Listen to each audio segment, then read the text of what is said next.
আর লাগবে না।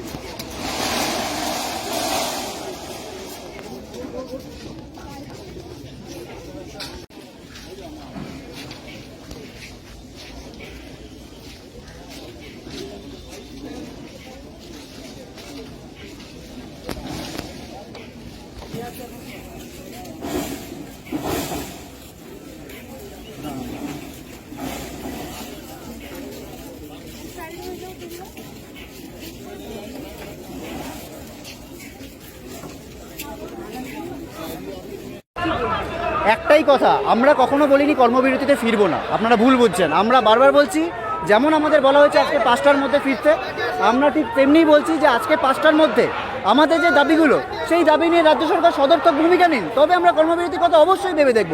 আমরা একবারও কিন্তু বলিনি যে আমরা কর্মবিরতি চালিয়ে যাব।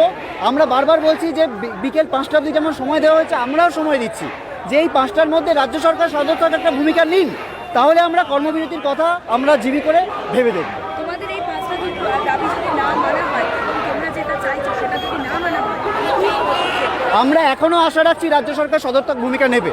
যদি না মানা হয় তাহলে আমরা এটাই বুঝবো যে রাজ্য সরকার এই অচলাবস্থা চাইছেন এবং এর সবটা দায় কিন্তু রাজ্য সরকারের, আমাদের নয়।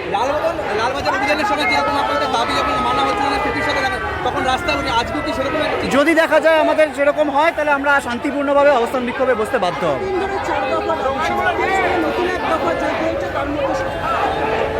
নতুন এক দফা নয়, আমরা প্রথম থেকে বলেছি প্রত্যক্ষ পরোক্ষভাবে যারা তথ্য প্রমাণ লোপাটের সাথে যুক্ত তাদের তদন্তের আওতায় আনতে হবে। আমরা দেখেছি যে ঘর ভাঙার নোটিশ, তাতে ডিএমই সাইন আছে, ডিএইচএস সাইন আছে, হেলথ সেক্রেটারি সাইন আছে। আমাদের 5 নম্বর যে দাবি ছিল যে থ্রেট সিন্ডিকেট তুলে ফেলতে হবে, তা এই ডিএমই ডিএইচএসের প্রত্যক্ষ মদতে হয়েছে। কোনো নতুন দাবি আমরা করছি না, প্রত্যেকটা দাবি আগের দাবির সাথে সামঞ্জস্যপূর্ণ। আজকে দেখা যাচ্ছে হাতে ঝাঁটা নিয়ে যাচ্ছেন, এই ঝাঁটাটার প্রতিটা কারণ কি? যে সিন্ডিকেট রাজ চলছে, সেই সিন্ডিকেট রাজকে আমরা সাফাই করতে চাই, এটুকুই। আমার নাম দেবাশিস হালদার।